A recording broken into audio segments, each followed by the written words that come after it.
Ouais, mais Crisa, arrête de râler, arrête de t'énerver, arrête d'insulter, t'es pas assez patient, etc. Non, mais t'es pas assez patient. Si tu veux que le bateau il avance, tu fais quoi? Tu t'allonges et puis t'attends que ça se passe ou tu te mets enfin à ramer un petit peu? Il faudrait savoir, tu sais.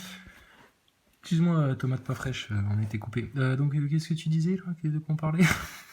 Répondre en allant vers Ah Mars. oui. De manière générale, quand on va dans l'espace, c'est plutôt pour en apprendre beaucoup sur nous-mêmes. Aller sur Mars, c'est d'abord pour en apprendre sur nous-mêmes. Putain. Alors, comment ils ont fait alors, les philosophes de la Grèce antique connais-toi toi-même. Comment ils ont fait là, Socrate, Platon, etc. Comment ils ont fait vos grands penseurs des Lumières pour se connaître eux-mêmes, bien connaître l'état du monde, le bon sauvage de Rousseau, tout ça, tout ça. Comment on a fait, putain, jusque maintenant?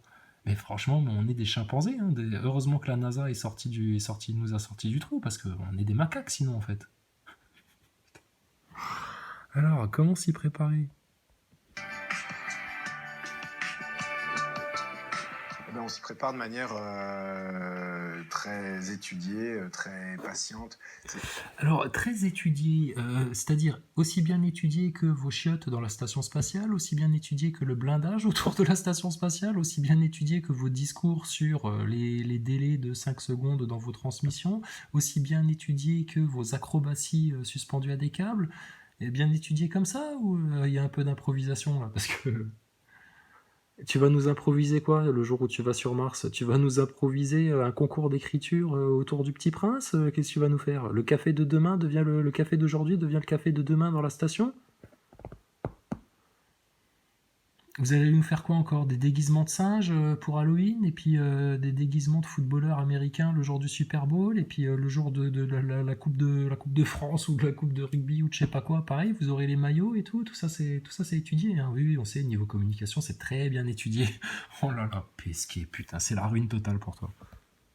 C'est pas seulement l'aventure d'un seul homme ou d'une seule femme.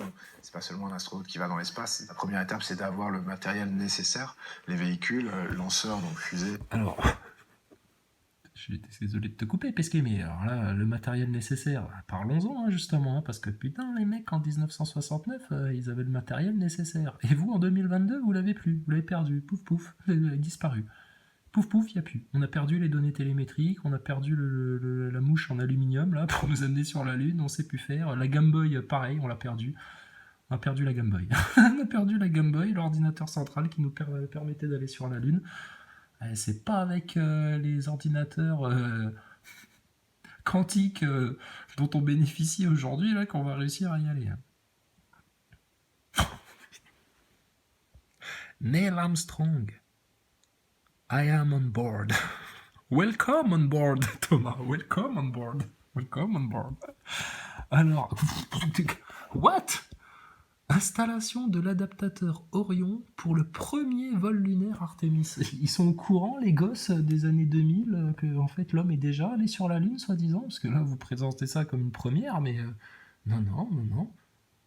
Ah non, non, non, non. Par contre, je te garantis que la prochaine fois que vous allez aller sur la Lune, ça va bel et bien être la dernière. Parce que la supercherie, elle a fonctionné une fois.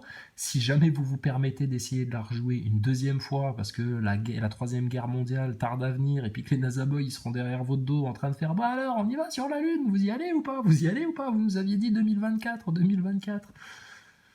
Thomas Pesquet, il a qu'un seul espoir, c'est que la troisième guerre mondiale se déclenche. Il est sataniste, ne l'oublie jamais. Il est initié, il connaît, c'est un young leader, ça c'est un franc-maçon. Il a qu'un seul espoir, c'est que la troisième guerre mondiale se déclenche. Et puis comme ça, bon bah, tu penseras plus au spatial, hein? Gogol de NASA Boy qui sera en train de crever pour chercher à bouffer dans les rues. Hein. Mais alors, ça c'est trop fort ça. Installation pour le premier vol lunaire Artemis. Oui, c'est le premier qui s'appelle Artemis. Avant, il s'appelait Apollo. D'accord, ok. Mais regardez comment ils vous vendent la sauce. Eh, les NASA Boys, sérieux, putain, mais on peut vous vendre n'importe quoi. On peut vous vendre n'importe quoi. Vous êtes des bonnes pattes. Vous êtes des bons cons.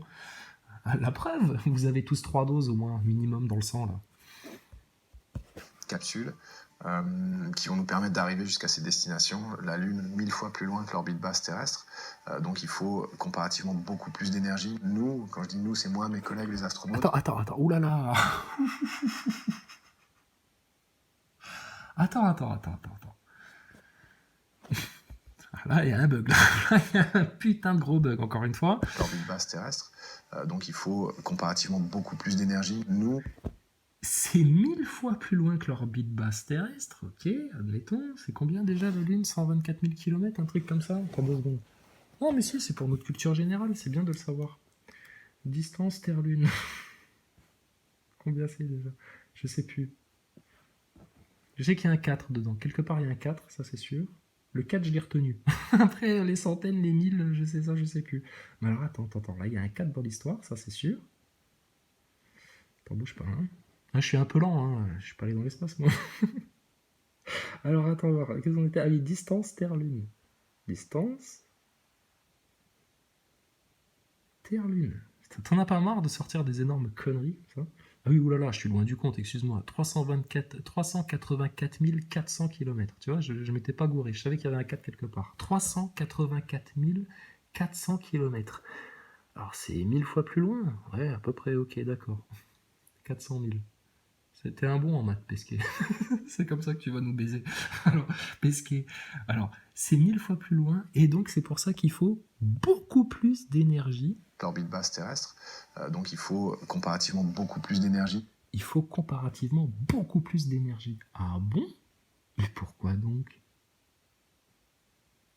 Pourquoi donc? Une fois que tu as lancé un objet sur un certain vecteur dans l'espace avec une certaine vitesse, vu qu'il n'y a rien qui le freine, vu que vous êtes dans le vide, logiquement, c'est parce que vous nous racontez, les NASA Boys, avec vos satellites, etc. Oui, ça consomme rien d'énergie, vu que c'est dans le vide, il n'y a pas de frottement, donc du coup, ça glisse tout seul, ça... Un pet de souris, et puis, t'es parti pour 100 000 km. Comment ils ont fait pour envoyer la Tesla au fin fond de l'espace? Elle développe beaucoup d'énergie, la voiture Tesla, pour aller jusqu'où elle est allée, là, je sais pas où.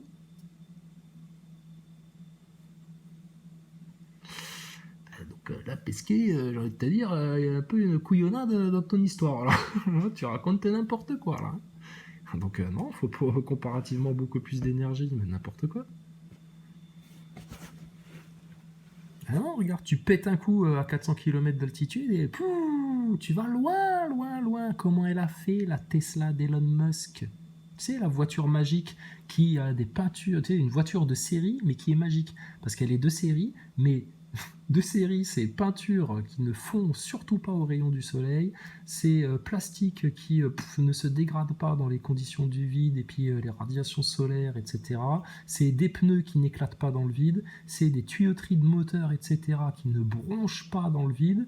C'est un mannequin en caoutchouc qui même pas ne gonfle dans le vide. C'est des sièges en mousse qui ne gonflent même pas dans le vide. Tout va bien.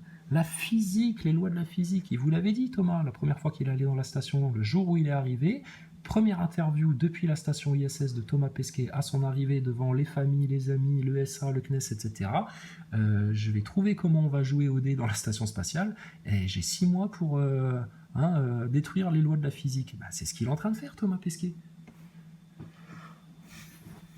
Et tout ça, ça rentre dans le cerveau de vos gosses, et puis après, vos gosses, ça devient des vieux cons de NASA Boy, et puis après, dès qu'on leur dit picouse, ils courent, dès qu'on leur dit maladie, ils ont peur, dès qu'on leur dit guerre, ils fichent dans le froc, ou ils se rendent pas compte, ou ils ont pas conscience, quand on leur dit terroriste, alors ça y est, ils se mettent à cracher sur les Arabes, enfin bon, bref, ça suffit, les abrutis, il y en a marre, la dictature des cons, là. Nous, quand je dis nous, c'est moi, mes collègues, les astronautes.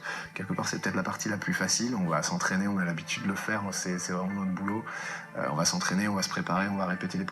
Alors, Thomas, quel entraînement vous subissez pour vous préparer à, sachant le nombre de cratères qu'il y a sur la Lune, soi-disant plein de petites météorites, des petits cailloux, parce que bon, il y a quand même un champ gravitationnel de la Lune, hein, c'est une certaine masse dans le vide, donc ça attire des caillasses, et puis comme il n'y a pas d'atmosphère, écoute, tout arrive au sol, et puis t'as vu les cratères que ça fait dans votre narratif. Donc comment tu te prépares à éventuellement te prendre une mini caillasse, j'imagine, je sais pas moi.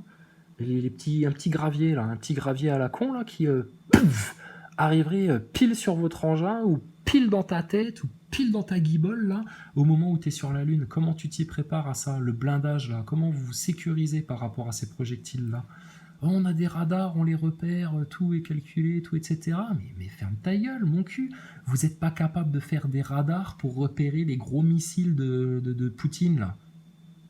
Et toi, tu vas me repérer des petits micro-caillasses là qui arriveraient à des 30 000, 40 000, 20 000, 10 000 km/h. Mais t'es à niquer dans ta tête ou quoi, toi?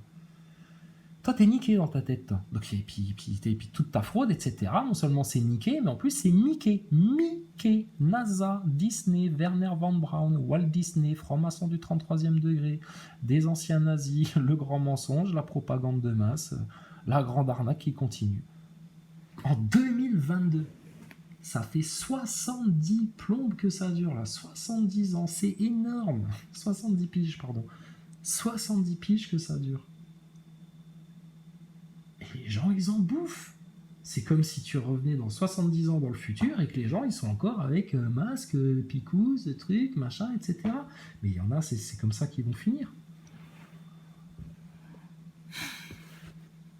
Et c'est nous les gros cons, et c'est nous qui avons rien compris, et c'est nous qui avons besoin de retourner à l'école, et c'est nous les abrutis de descendants de chimpanzés, etc. Non, nous on est des hommes bien conscients, bien fermement installés dans la vérité, et putain, vas-y, viens nous faire bouger maintenant, qui que tu sois là. Procédure, on va tester les matériels, et puis au moment de décoller, on sera prêt, mais tout ça va se mettre en place assez naturellement. Naturellement, c'est naturel. Aller sur la Lune, c'est naturel. Aller sur Mars, c'est naturel. Aller dans le vide, c'est naturel. Thomas Pesquet, pour la 252e fois, est-ce que tu pourrais prouver le fonctionnement de ta combinaison en allant lire le journal ou regarder un film ou ce que tu veux, mais rester au moins 2-3 heures dans ton caisson hypobar où tu crées le vide? Voilà. Aucune pression, le vide complet et Thomas Pesquet à l'intérieur du caisson avec sa combinaison. La combinaison autour de Thomas Pesquet, hein, sinon c'est pas du jeu. Hein. Si le mec il arrive en short avec son t-shirt ESA puis que la combinaison là à côté, là c'est sûr que là il va cuire, là il va bouillir, là il va avoir la salive qui va bouillir sur sa langue. Mais vas-y, dans ta combinaison, prouvez-nous que ça marche.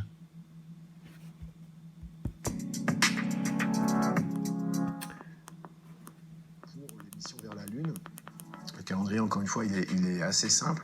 Premier vol de la fusée qui va nous emmener qui s'appelle SLS et de la capsule Orion ensemble cet été normalement. Première opportunité de tir à partir du 6 juin, on verra si ça décale ou pas. Attends, elle date de quand ta vidéo? Parce que là on est passé le 6 juin depuis une petite quinzaine là. Ah oui, 29 avril 2022 ta vidéo, 29 avril 2022, donc ok, 6 juin, alors ça y est, vous êtes partis sur la Lune les mecs, ça y est, la grande aventure reprend là. 100 personnes à l'intérieur, 2 ans après, première mission avec des... Alors, d'abord, ils font un essai, tu sais, à vide. J'ai envie de te dire, normal. Quelque part, c'est ce qu'auraient dû faire les Américains en 69. Mais bon, eux, tout de suite, ils ont mis des mecs dedans, ils ont embarqué des caméras qui, d'ailleurs, de la bouche même de Neil Armstrong, ça, pour le vérifier, vous allez voir l'interview de l'INA 1979 avec Neil Armstrong, que je vous ai montré tout à l'heure, et vous verrez que dedans, Neil Armstrong, il explique aux auditeurs, oui, les caméras, elles fonctionnaient pas sur Terre, on n'arrivait pas à les faire fonctionner, etc. Bon, putain, en 69, à la NASA, vous n'arrivez pas à faire fonctionner des caméras sur Terre? Ok, d'accord, admettons, hein. Con. Mais alors par contre vous les avez quand même embarqués sur la Lune et sur la Lune ça a fonctionné pile poil, transmission en direct, all over the world, Jean-Michel Nixon au téléphone, allô Nix, comment ça va le Watergate, etc. Ouais c'est bon, on est bien arrivé sur la Lune, tout va bien, en direct live from the moon. Punaise. Donc ils vont envoyer d'abord un truc à vide, 2 ans après, première mission avec des astronautes. Non, qu'est-ce que tu racontes? 5e mission avec des astronautes. Vous l'avez déjà fait dans les années 69-70. C'était pour du beurre, ça compte pas. Comment t'expliques que vous êtes incapable de faire quelque chose qu'on était capable de faire il y a... Putain. Attends, il est tard, laisse-moi faire le calcul. 52 ans. Oh, on est mince alors. C'est incroyable, Pépère. Punaise, mais le progrès, le monde moderne. Progrès technologique, la vache. Et regarde-moi ça, ça a des Apple Watch et compagnie, machin, Internet, ça se touche le bout des doigts quand ça raconte des bobards, et c'est incapable de reproduire les techniques d'il y a 50 ans. Mais vous êtes des ânes battés, en fait. Donc dans 2 ans, hein. Donc t'inquiète, Ziad, Clébar, Nazaboy, ah plus de pitié maintenant, personne. Personne. Terminé. Ras-le-bol du mensonge, ras-le-bol de la malhonnêteté, c'est terminé ça. Donc maintenant, alors vas-y. Ziad, t'es prêt? Tu vas aller faire du tourisme? Ah bah, écoute, pour sûr et certain, pas dans les 2 ans qui viennent. Par contre, la Troisième Guerre mondiale, il y a de grosses probabilités qu'elle nous tombe sur la tête avant les 2 ans qui viennent. Donc, putain, maintenant, arrêtez de vous raconter des histoires, arrêtez de croire à ces conneries-là. La science, les faits, l'objectivité, la rigueur ont parlé. Le langage neurolinguistique de ce mec-là est imparable, il est facile à lire. C'est un bouquin pour les CP, le mec là, tellement il est facile à lire. Et puis, bah, désolé, là, après, c'est les faits, la physique, la science, c'est mort en fait, d'accord? Donc, une Tesla dans l'espace qui reste intacte, etc., c'est n'importe quoi. Vos mecs sur la Lune en 69, faut arrêter de faire croire ça aux gosses, parce que là, vous êtes en train de leur pervertir l'intelligence et la raison, et vous leur mentez. C'est un mensonge historique. Historique. T'inquiète pas, il y en a d'autres. Mais celui-là, il est énorme quand même. Hein. Et ça nous détourne des milliards d'argent public par an à tous les peuples, américains, canadiens, italiens, allemands, français, belges. Tout le monde paye pour cette merde-là. Et après, vous venez nous casser le dos en nous disant qu'il n'y a plus de sous pour les hôpitaux, pour former des médecins, des vrais médecins. Non, non. Mais comme l'a dit docteur Fouché, un jeune très conscient, il est très bien ce docteur-là. Il disait, mais vous allez voir qu'on va finir avec des médicatons là, dans les galeries marchandes des Leclerc. Hein, vous rentrerez dans votre cabine, voilà, on vous mettra un doigt dans le cul, la température, une petite prise de sang, un test salivaire, machin et tout. Puis l'intelligence artificielle, elle te fera un diagnostic. Et puis les médecins du futur, ce que vous êtes déjà actuellement, vous ne serez que de vulgaires exécutants de protocoles imposés par votre autorité sanitaire. Voilà, c'est plus du tout de la médecine avec le souci de guérir le patient, de comprendre sa douleur, de comprendre les origines de sa douleur, etc. Tu vois, façon médecine chinoise. La médecine chinoise, ça c'est du sérieux, ça. Non, non, vous allez être des robots qui vont mettre d'autres robots, des esclaves humains, dans des machines pour que la machine fasse le travail à votre place. Des opérateurs. Voilà, ça c'est les médecins de demain. C'est déjà le cas. Regarde, aujourd'hui on te dit il faut picouser tout le monde. Ben maintenant, ils s'exécutent, ils réfléchissent même plus, ils recherchent rien. Mais c'est tellement grave ce qui arrive à toute l'humanité là. C'est tellement grave. Et il va y avoir une issue à tout ça. Ça ne peut pas durer éternellement ça. À un moment donné, ça va s'arrêter. Soit parce que les gens vont prendre conscience là, de plus en plus et que ça va leur éclater à la tête à tous ces satanistes-là, ou alors parce qu'à un moment donné, il va y avoir une intervention divine et ton globe, là, ou ta grande crêpe toute plate, etc., crois-moi bien que de Johannesburg jusqu'à New York, en passant par Paris-Plage, putain, tout le monde va en prendre pour son grade. Personne n'y échappera. Et tu auras beau te planquer dans ton plus profond bunker, au plus profond des océans, ou aller te planquer où tu veux, mon gars, le jugement de Dieu, quand il va te tomber dessus, il sera imparable. Et il sera tellement juste. Astronaute, pour faire plutôt le tour autour de la Lune, tester que tout marche bien, venir se reposer sur Terre.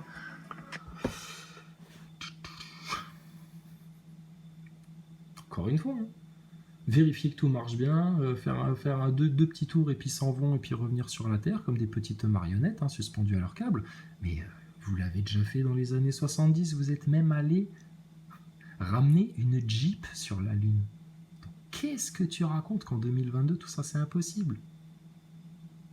Donc dans 2 ans, et alors 3 ans après, donc là tu es déjà sur une échéance à 5 ans, j'appelle plus ça une fourchette, moi j'appelle ça un gros râteau. Ziad, t'es pas prêt d'aller faire du tourisme dans l'espace, mon coco hein.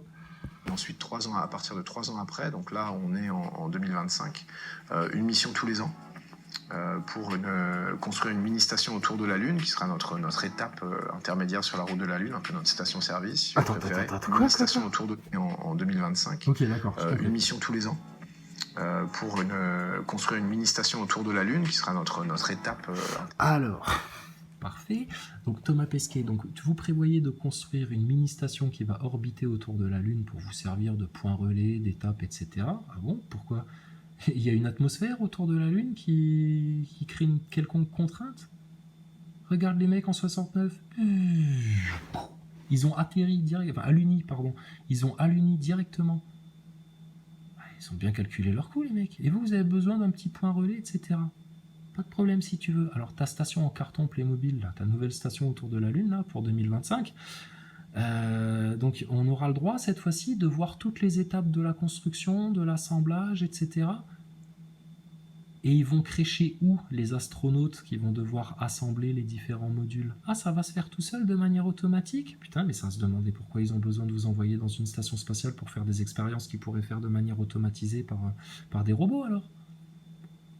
Ça ne colle pas du tout, plus du tout, c'est terminé votre histoire là. Range ton spatial, range ça. Maintenant sors vite ton cahier avec écrit réseau pédophile, pédosataniste dessus, c'est ça qui nous intéresse.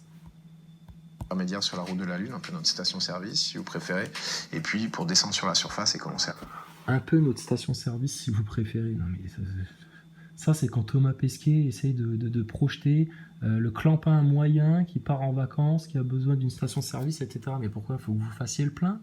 Le plein en quoi? Ça fonctionne avec quoi vos engins spatiaux là? À l'essence? Au gaz? Oui, au gaz. Avec des carburants? Ah, incroyable! À quoi ils servent alors les panneaux solaires? Oh purée, Pesquet. Juste, moi j'ai qu'une envie là maintenant, pour qu'on en termine le plus vite possible. Il faut qu'on ait Thomas Pesquet en face à face, devant tout le monde, caméra au point, etc. Et que les mecs là, on les entretienne pendant 10 minutes, un quart d'heure, une demi-heure. Plus ça durera longtemps, plus on va vous les finir.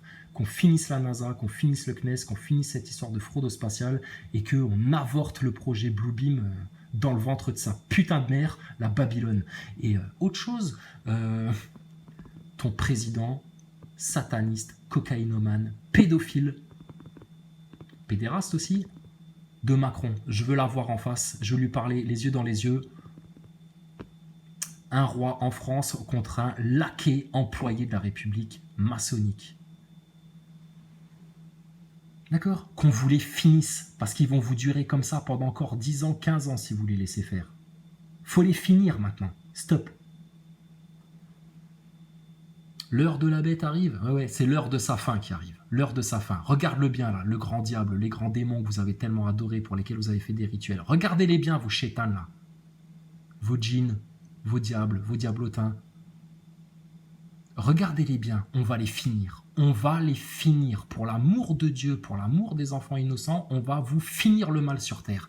À commencer par vos mensonges. Travailler, donc une mission par an à partir de 2025. Alors, la Lune, c'est aussi du business? Alors, Oh, bah, pas du tout, non. Pas du tout là pour vous braquer des thunes. Pourquoi on aurait fait ça? Alors, je sais pas, moi. Attends, bouge pas, j'arrive.